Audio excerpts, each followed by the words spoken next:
Iya ngerekord tadi. Udah. Oke. Siap. Assalamualaikum warahmatullahi wabarakatuh. Selamat pagi. Selamat siang. pagi, sobat dosis pagi. Bisa jadi nontonnya mah bisa siang, bisa malam. Tapi kan konnya dosis pagi. Betul. Ya, saya Gifar Abdallah. Di sebelah saya ada Gilang Nurrahman alias si Abah. Teman saya yang dia kuliah di psikologi, punya latar pendidikan S1 psikologi, kemudian S2 juga psikologi. Ya, Di apa namanya Pak? Waktu S2 Anda? Lancaster University. Wow, itu di Pinggiran Inggris. pinggiran Inggris. Gila. Dekat ini, Liverpool. Liverpool, berarti Anda diaspora juga. Saya buruh beasiswa Guru beasiswa. di sana. Oh iya, berarti dari satu kementerian yang beasiswa itu 4 huruf itu ya? LPS udah terkenal. Oh iya benar. Baik teman-teman, sekarang ini niatannya kita mau live streaming, akhirnya direkod aja, mau mengulas satu film, judulnya Autobiografi, karya dari Mas Makmum Mubarak. Kita kenal dia sebagai kritikus film awalnya. Ingat tuh Pak waktu kita? Arya Jotartan ya. Nah, Dulu Cinema Point kita. betul. Kita waktu panggilan ke Jogja bareng saya itu di Iya, jam 14 jam itu kita berdiri. itu kita ketemu Makbul kan? Ketemu. Cuman makbulnya tidak serapi sekarang. Oh iya, Dulu masih indie, rambutnya masih keriting-keriting. tapi dulu nggak berewokan Pak. Ya. Itu ini aja ditantang zaman dan kebutuhan. Kita nggak akan ngulas makbonya ya. Iya, bener. Pas film autobiografi. Oke, kita ini unsensor.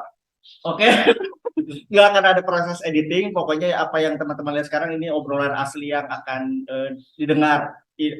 Nyambung, bertele-tele, akan sesuai obrolan kita pagi ini. Iya. Nah, Pak Gilang, saya bakal nanya dulu, tadi sudah briefing dulu ya. Sebelum ada film ini, apakah memang mungkin cerita dulu apa yang akhirnya bikin nonton film ini, kemudian yang kedua kesannya saat nonton, dan yang ketiga aftertaste ya. Jangan dulu kita bicara terlalu dalam, tapi bab itunya dulu aja. Soal film awalnya nonton film ini apa memang tertarik karena kan exposure medianya cukup lumayan atau dapat nggak tuh exposure bahasa film bahwa film ini dapat penghargaan di beberapa festival, nominasi FFI, Oscar, Nominasi. bahkan menang penulisan skrip. Penulisan skrip terbaik gitu. Yes. Ya teman-teman, sobat dosis pagi, mau nyeritain dulu latar belakang saya sebetulnya. Ya. Biar nanti dianggap sebagai wah ini mah netizen sulit aja tidak punya basic frame knowledge dan ya. Saya sebenarnya sama Giva dulu dari kuliah gitu. Kalau saya dari SMA waktu itu tergabung di Forum Filmmaker Pelajar Bandung. Yes. Memang bikin film juga gitu. Ya. Sampai akhirnya meskipun sekarang tidak berkarir di bidang film ya, sudah mencoba, tapi tantangannya lumayan kalau di film itu. Jadi memang ya bikin film juga, berjejaring juga gitu. Kemudian sekarang jadi akademisi sebenarnya. Jadi lebih banyak justru sekarang kebalik. Makbul yang tadinya kritikus jadi filmmaker, kalau saya mungkin kebalik. Ya. Kemarin juga terakhir kan dia dipanggil sama Gute juga bareng sama Kak Eca, kritik film juga. Sebagai akademisi gitu, salah satu. Sebetulnya kalau saya di medianya sendiri nggak terlalu ngikutin si film autobiografi ini kayak gimana, tapi untuk helatan film-film penting kayak Academy Awards, kemudian FFI, saya selalu memperhatikan siapa saja yang kemudian mendapatkan apresiasi. Kayak salah satunya juga kan teman saya Madun Ahmad Yuniardi kan sebagai penyunting film terbaik juga kan di film yang Penyalin Cahaya. Jadi sama juga kan sebenarnya. Benar. Masuk betul. Dapatnya di sana tahun yang sama. Jadi malahan kalau nggak salah ngeri-ngeri sedap. Betul. Nah, yang jadi justru penasaran adalah yang memantik saya akhirnya datang, selain juga diundang sama beliaunya gitu. Berarti nonton free screening ya? Special screening ya? Ya, pas lagi belum launching gitu. Betul. Dikontak sama publisisnya, bukan sama makmumnya. Kemudian Mas bilang kalau bisa memang dikasih pendapatnya gitu sebagai penikmat film lah. Sekarang kalau kritikus kayaknya orang standar Joko Anwar. enggak juga. Ya.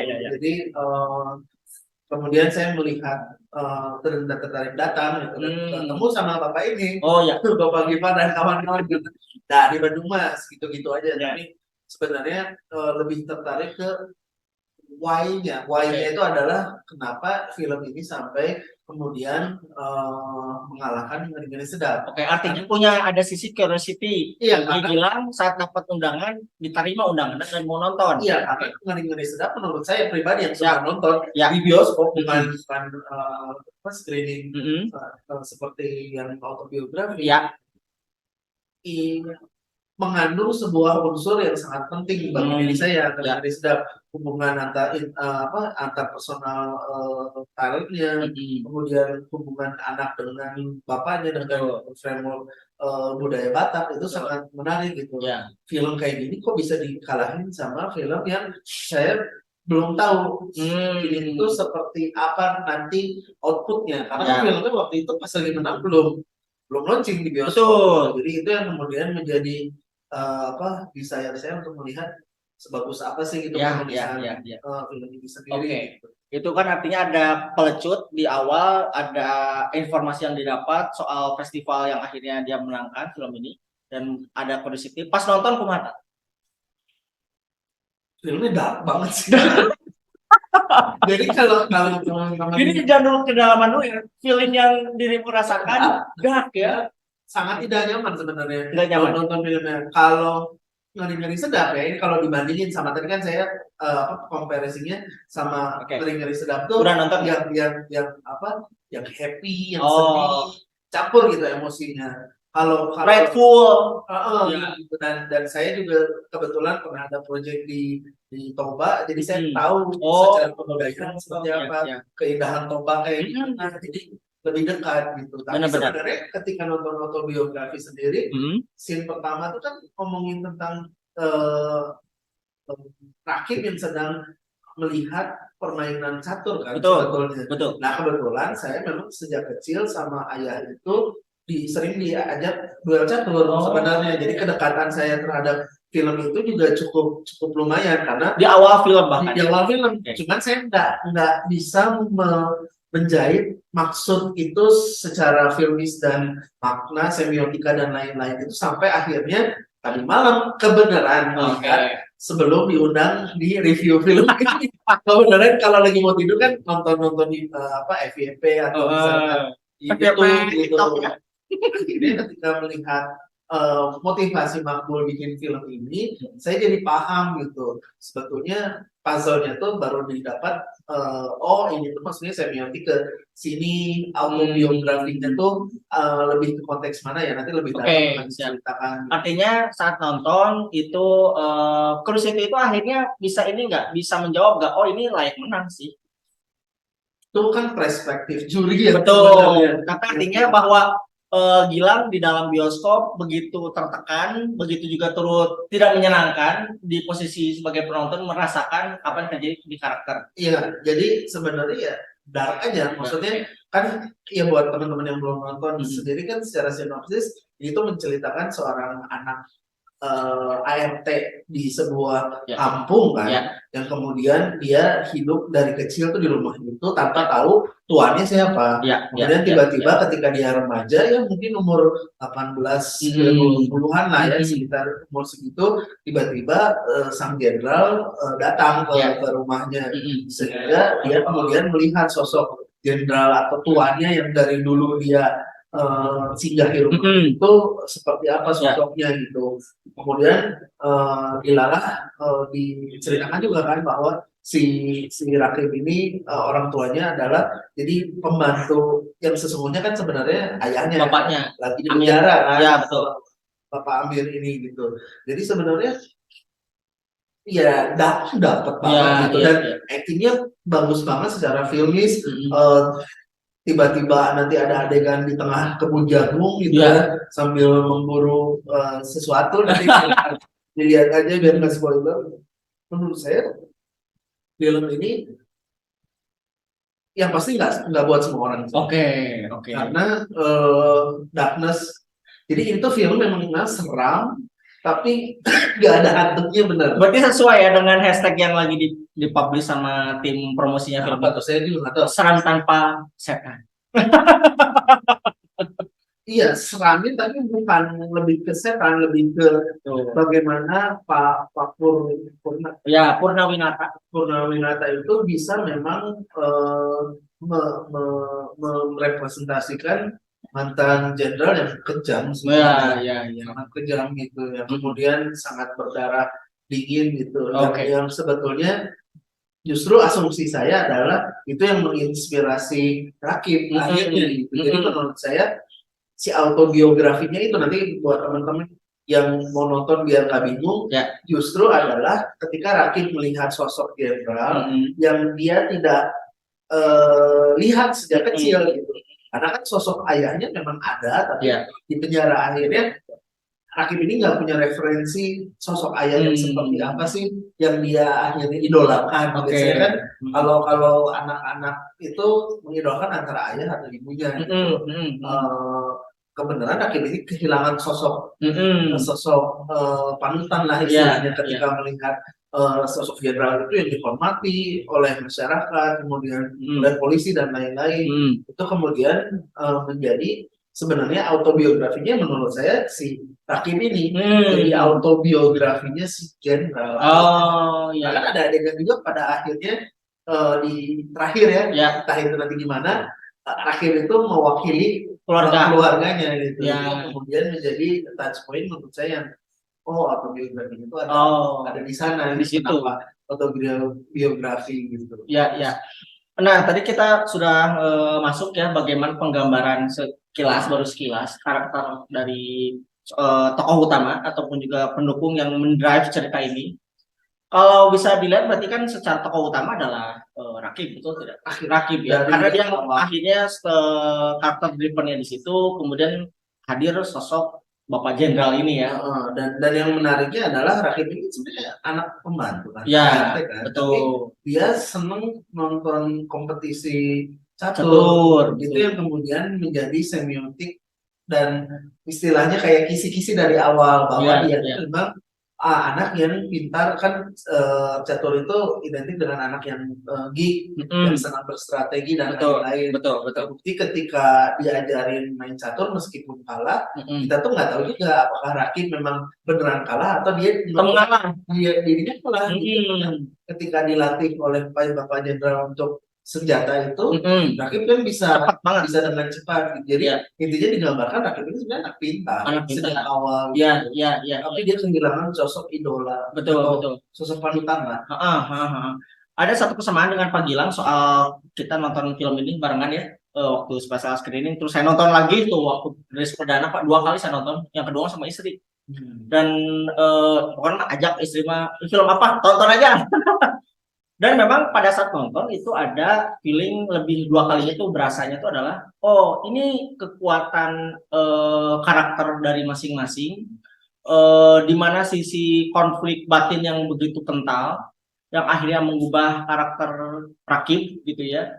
Dan yang paling memang sangat tough di sini kan karakter jenderal ya, dan di situ Black juga tuh si jenderal. Menurut Pak Gilang ya, kalau kacamata psikologi gitu ya, ini memang bisa make believe ataupun memang ini sangat cukup meyakinkan gitu dengan karakterisasi yang dihadirkan.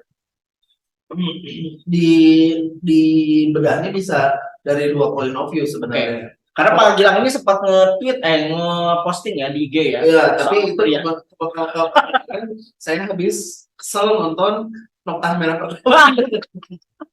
Karena si tokohnya itu mirip-mirip sama Rakib sebetulnya. Jadi Sigma male itu kan sebetulnya ciri-cirinya adalah mereka tuh terlihat lemah gitu. Padahal mereka pinter sesungguhnya gitu. Dan berstrategi gitu. Kemiripan antara dan si Rakib tuh sama-sama Sigma male gitu. Berbeda dengan sang jenderal. Dan ini mantan purnawirawan ya, Pak Purna ini. Jadi sudah tidak menjabat gitu. Betul. Artinya ketika sudah menjabat, banyak kemudian orang-orang itu mengalami dalam psikologi itu disebut dengan post power syndrome. Jadi ketika kemudian tidak punya latar belakang tentara pun sebenarnya si setiap orang yang mengalami post war syndrome ini kemudian sebetulnya pengen tetap diakui gitu. Cuman Pak, kalau bicara post war syndrome kan kita tadi belum ulas bahwa Pak Purna ini adalah mantan jenderal yang sedang nyalon Pak. Iya. Bukan nyalon ke salonnya.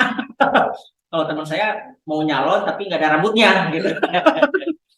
Kalau ini kan dia mau jadi bupati, artinya kan apakah memang kacamata lost power syndrome itu relevan bahwa dia kan masih sebetulnya ingin mengambil kekuasaan lagi ataupun dia sedang Kenapa? oh, oke. Apa yang mendrive dia pengen mendapatkan kekuasaan lagi? Oke. Karena dia kehilangan kekuasaan sebelumnya. Oke, ya. Itu yang kemudian terjadi yang paling dekat sebenarnya sama mertua saya. Beliau kan dulu di pemerintahan. Ketika sudah pensiun, pengen aktif sama pensiunan-pensiunan pemerintahan lainnya. Mencari kesibukan pertama, terus yang kedua mencari pengakuan. Yang tadinya bukan lawyer, sekarang tiba-tiba punya surat identitas dari Peradi, Pak. Karena pengen kemudian tetap diakui di lingkungan yang dia mau. Iya. Karena dia sudah di posisi atas, punya kuasa, mengendalikan segalanya. Saat itu hilang, dia tetap berada di puncak gitu. Iya, jadi yang pertama di solve itu adalah ketika kamu kehilangan pekerjaan daily kamu adalah kesibukannya dulu, rutinitasnya dulu. Tapi untuk orang-orang yang kemudian menjabat, apalagi di sini diceritakan Pak Purna ini adalah seorang jenderal, maka kemudian dia mencari pengakuan di tempat lain, di desa itu. Betul. Itu sebetulnya yang saya lihat yang sangat relevan dengan apa yang saya alami juga. Nah, tadi yang disebut itu kan yang secara karakter dia konstan, katakanlah begitu ya, si karakter si Purna, Bapak Purna ini, Bapak Jenderal. Maaf Pak.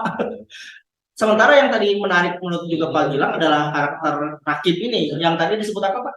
Sigma apa namanya? Sigma male. Nah, jadi yang dianggap lemah, tapi bahwa itu relevan dengan psikologi bahwa dia akan mencapai titik akhirnya istilahnya serang balik gitu. Nah, jadi gini, kan istilah yang sigma male, alpha male, theta male itu banyak kan sebetulnya. Nah, kalau dalam konteks kekinian, lagi banyak memversuskan gitu. Karena kalau misalkan di konteksnya podcast Om Deddy Corbuzier, dia sangat mengglorifikasi bahwa dirinya adalah alpha male. Ciri-ciri alpha male itu adalah ya itu yang si Bapak Jenderal itu. Dia sangat dilihat oleh orang, dia seorang pemimpin, dia pengen tampil dan lain-lain. Sementara kalau si Mabel kebalikannya, dia nggak pengen ada di balik layar, dia nampak nggak punya power, padahal dia tuh bertaktik juga. Bukan artinya dia nggak mau menguasai sesuatu gitu, cuman meresponnya aja. Dia sama kayak anak introvert dan ekstrovert sebenarnya. Jadi antara Makmul itu saya nggak tahu by design atau enggak, mendesain si karakter Rakib dan Papurna itu kayak Lego gitu, cocok. Bukan hanya karena Papurnanya sebagai majikan dan Rakib anak ayam gitu kan, tapi kalau secara psikologis alpha male dan sigma male itu akan kemudian saling komplementer, saling berhubungan gitu. Ditambah latar belakang bahwa teman-teman juga akan melihat Rakib ini ya ayahnya di penjara dan tidak berdaya lah istilahnya. Kan kode-kode antara Rakib ketika ada konflik yang cukup tajam di film ini juga akhirnya kan balik ke bapaknya, terus nanya, Pak saya harus ngapain. Nah dalam konteks Jawa, kebudayaan Jawa, bapaknya itu secara datar bilang si penting selamat. Nah itu tuh kode yang sangat kuat untuk orang Jawa. Si penting selamat itu yang penting kuncinya kamu gak kenapa-napa. Itu kan sudah pada tahapan si karakter Rakib itu sudah didobrak sisi private-nya. Ruang private-nya sudah katakanlah di preteli lah gitu. Sampai kan ada adegan yang epic ya. Adegan mau perlu ini ya, semuanya nggak sih? Jangan. Sudah didobrak ruang privasinya oleh jenderal ini, purnawirawan jenderal ini gitu. Nah, itu kan awalnya eskalasinya itu bagaimana Rakib awalnya tertekan karena ternyata dia akhirnya dibentak. Itu kan punya nggak pas awal-awal, cas ketawa tuh membunuh sesuatu ya. Kemudian wah film mulai ini jenderal nih geblek. Bukan, kita harus tahu juga apakah kemudian karakter seperti itu tuh menjadi justifikasi dan normalisasi bahwa di di tentara itu memang kebudayaannya seperti itu kan kita harus juga membahas dan kan memang soal maaf ya ada satu adegan Rocky bagaimana kan kan kalau di tentara atau di polisi pas lagi tes aja kan harus nggak pakai pakaian polos dicek gitu secara fisik dan lain-lain. Jadi ada kontekstual kebudayaan tentang militernya juga, kemudian senioritasnya juga, kekuatannya juga. Jadi memang sangat menarik sih film ini meskipun ketika dilihat untuk sebagian orang apalagi yang senang temanya pop gitu ya, ini sangat akan tidak nyaman. Betul, dilihat bagus mah bagus. Betul. Kan kebayangnya si Rakib ini mau kemana-mana, mau akhirnya coba kabur di blokade, harus balik lagi ruang privasinya dan dia kan bukan yang terbangun dari tadi iklim ataupun budaya militer sampai terpoloskan dan sebagainya gitu ya. Dan menurut Pak Gilang bahwa make sense dia melakukan akhirnya apa yang perburuan. Nah ini balik lagi ke semiotika, kenapa Makmul menaruh secatur dari awal. Blokade yang Bapak tadi bilang itu, kalau misalkan kita di permainan catur, hal yang sangat lumrah. Misalkan kita bisa membaca taktik lawan, pada akhirnya Rocky menang kan? Sebenarnya meskipun dalam permainan yang sesungguhnya waktu di adegan Rocky kalah bisa jadi Rocky juga mengalah bukan beneran kalah karena dia memang sejak adegan pertama scene 1 dia sedang diperlihatkan sedang melihat pertandingan catur dunia dengan dunia artinya dia memposisikan inferioritasnya dia karena kentalnya superiority jenderal termasuk tadi yang memblokade dan lain-lain kalau dimasukkan ke semiotikanya permainan catur hal yang sepele aja kamu udah kehilangan queen kamu tapi kamu masih punya kuda masih punya benteng masih bisa menang kalau misalkan kemudian ada istilahnya kalau dalam catur itu Pak kita bikin ambulans jadi kita ngasih sesuatu ke orang tapi sebetulnya si orang ini berfungsi untuk memblokade ambulans yang lainnya akhirnya nanti kita bisa nyerang secara cepat gitu. Ada strategi itu dalam catur makanya kebetulan kalau saya dari karena suka catur deh ketika kompetisi catur jadi cuma pertanyaannya dalam film ini kenapa harus adegan pertamanya adalah catur gitu. Saya baru paham ketika ya sambil diskusi ini juga gitu bahwa sebetulnya adegan-adegan yang berlangsung ini antara respon dan konflik itu semua kayak main bidak catur. Kebetulan kalau di jenderal ini ya dia bisa jadi sosok dari orang yang berkuasa yang paling berkuasa dalam catur kan si queen biasanya. Siapa tahu bahwa si Rakib ini adalah kuda yang kemudian dia nurut aja. Tapi kan dia hanya bisa langkahnya L aja. Sementara kalau queen kalau ratu kan dia bisa jauh lebih banyak gerakannya gitu. Betul. Karena secara strata memang berbeda. Tapi yang saya salut dari Makmul ini dia berani sih. Dia berani mengangkat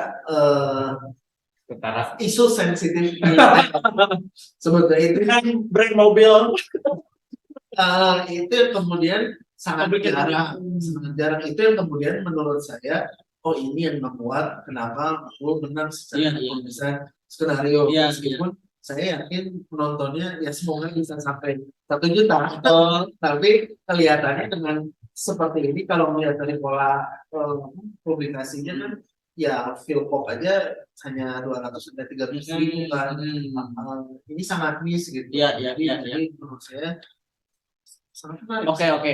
Saya ngajak istri kan nonton ya. Latar belakangnya kesehatan.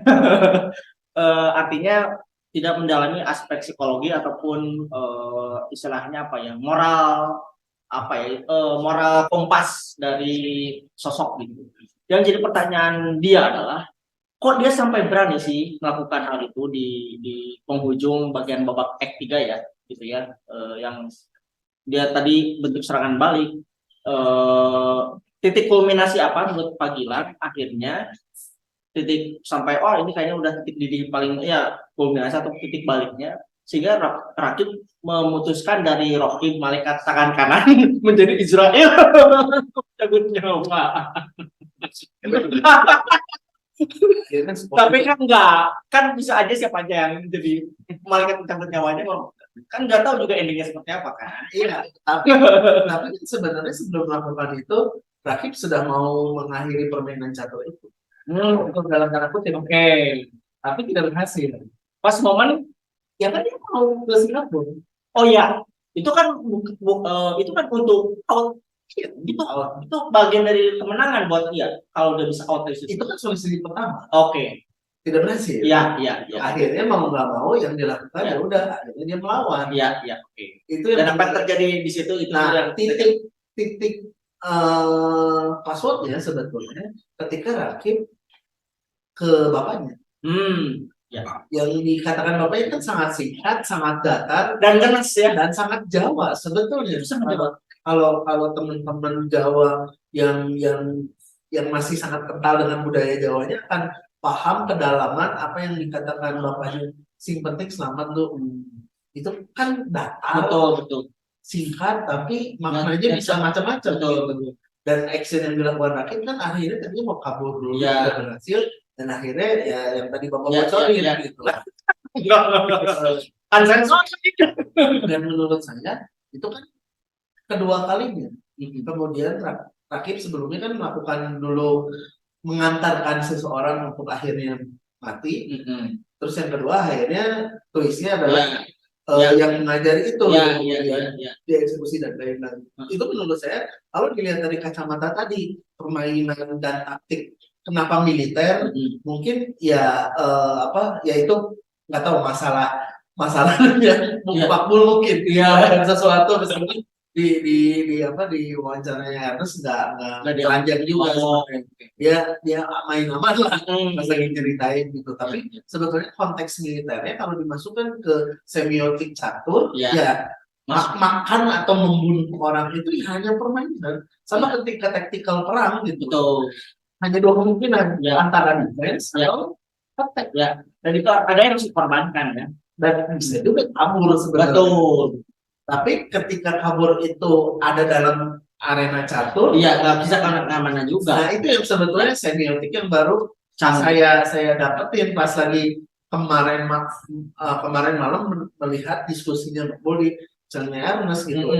Oh makna catur tuh lebih sana, tapi nggak ada diskusi ini sebenarnya. Cuman minimal interpretasi saya terhadap film ini sendiri, interpretasi bebas saya. Tapi sebetulnya kata kuncinya adalah si catur itu dari awal. Dan si bidak-bidak dan pion dan peran-peran di film itu semua adalah representasi dari rajanya tuh siapa sih, terus si patihnya tuh siapa sih, polisi patih. Pion bisa jadi orang-orang warga biasa. Gitu. Kemudian yang kemarin sempat mau melawan bisa jadi bidak catur tapi di sisi yang hitam misalkan, atau jenderal Rakib adalah posisi hitamnya, warga sekitar adalah posisi putihnya. Nah kontekstual catur itu yang kemudian saya maknai seperti itu sebenarnya, karena kan dari promosi materinya sendiri, dari baju yang dipakai sama teman-teman filmmaker juga semua pakai ini catur kan, corak catur itu rasanya interpretasi bebas saya terhadap si filmnya. Oke. Nice nih, tadi unsur secara dunianya itu sangat dunia kita banget, Indonesia banget lah ya, dan mungkin di berbagai negara yang di sisi militer semuanya tuh cukup kuat, kental, di dalam politik demokrasi yang terbuka, artinya pilihan terbuka atau pilihan rakyat, kemudian ada unsur-unsur penggalang dana, tanda kutip ya, pengusaha gitu dengan sebagainya gitu. Nah, ini yang jadi menarik dari film ini, artinya kalau menurut Bapak ini sebetulnya film kalau bisa disimpulkan apa yang akhirnya pelajaran ataupun sesuatu yang ini sangat nampol dari film ini. Bukan pelajaran kayak pelajaran sekolah lah ya. Balik lagi ke filosofi catur itu. Oke. Bahwa dalam konteks psikologi manusia itu bertahan untuk kemudian bisa hidup. Ketika dia diserang, dia punya defense mechanism.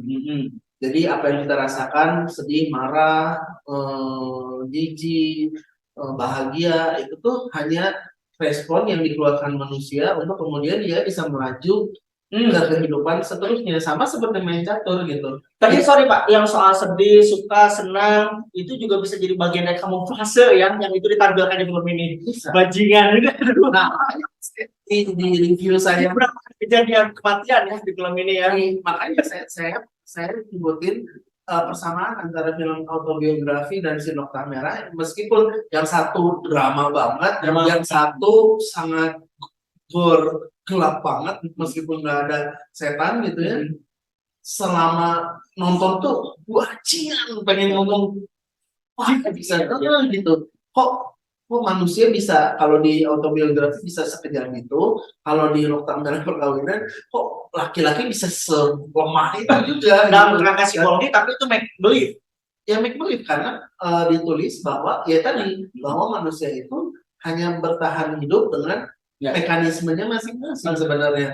Nah kebetulan kalau di film autobiografi ini sosoknya Rakib sebagai Sigma male yang jarang diglorifikasi, karena kan biasanya kita ngomongin alpha male ya, kepemimpinan yang hebat di depan, menginfluence. Sementara laki-laki itu ya tipenya banyak, ada Sigma male kayak Rakib, ada juga Theta male katanya kayak Elon Musk yang dia nggak peduli orang lain ngomong apa, seenaknya aja dicat-catin orang, bikin gaduh dan lain-lain sebagai pucuk pimpinan, ragam gitu.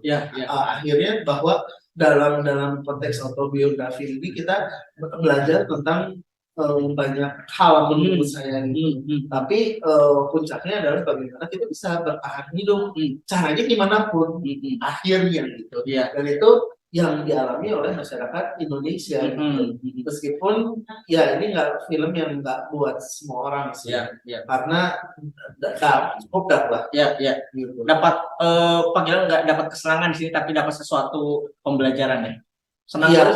Lebih ke mengingat romantisme main catur bareng bapak aja gitu. Karena waktu dulu saya menganggap udah letik kuduna anak kecil itu harusnya diajak mainnya main ular tangga gitu kan, kalau bapak saya itu kan senang main catur ya harus ikut catur.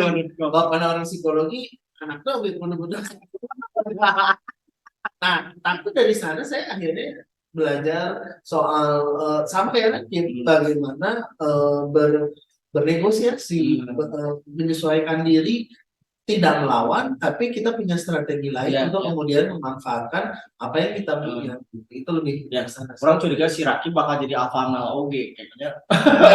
Karena bisa jadi dengan atribusi baju, kan atribusi dia ada dekat dengan, biasa kan akhirnya Indonesia gitu ya. Saya ajudan jenderal, saya ke ajen, wah saya tank jen, tetangga jenderal. Tapi kalau ngomongin konteks keorganisasian nggak juga selalu yang jadi pucuk pimpinan itu harus alpha male. Tergantung juga situasinya seperti apa gitu. Karena kita mengalami alpha male ya pas lagi zamannya Orde Baru gitu. Ketika ada Pak Habibie dan kemudian ada Pak Jokowi, yang Pak Jokowi itu diam-diam tapi ngeri kan. Gitu. Kalinya yang baik juga. Maksudnya dalam infrastruktur, dalam konotasi positif ya. Lagi COVID bikin gitu. Ini tidak ada editing. Kan itu sebenarnya orang pesimis terhadap investment dan lain-lain. Tapi kalau kita melihat balik lagi ke ranking ekonomi dan lain-lain, maju Pak. G20 itu sebuah prestasi yang tidak bisa dimimpikan oleh kita gitu.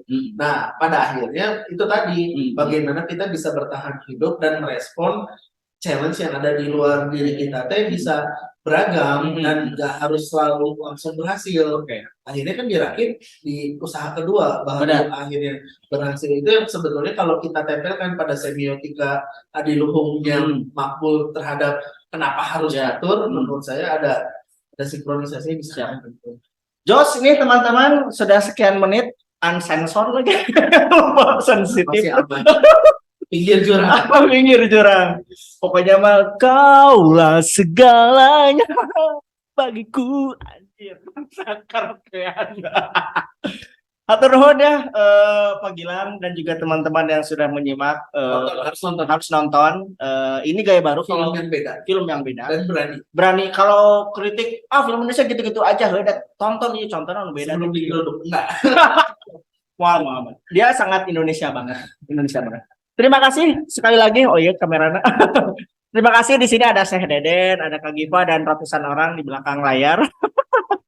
Terima kasih sekali lagi. Sampai jumpa lagi. Wassalamualaikum warahmatullahi wabarakatuh. Aduh.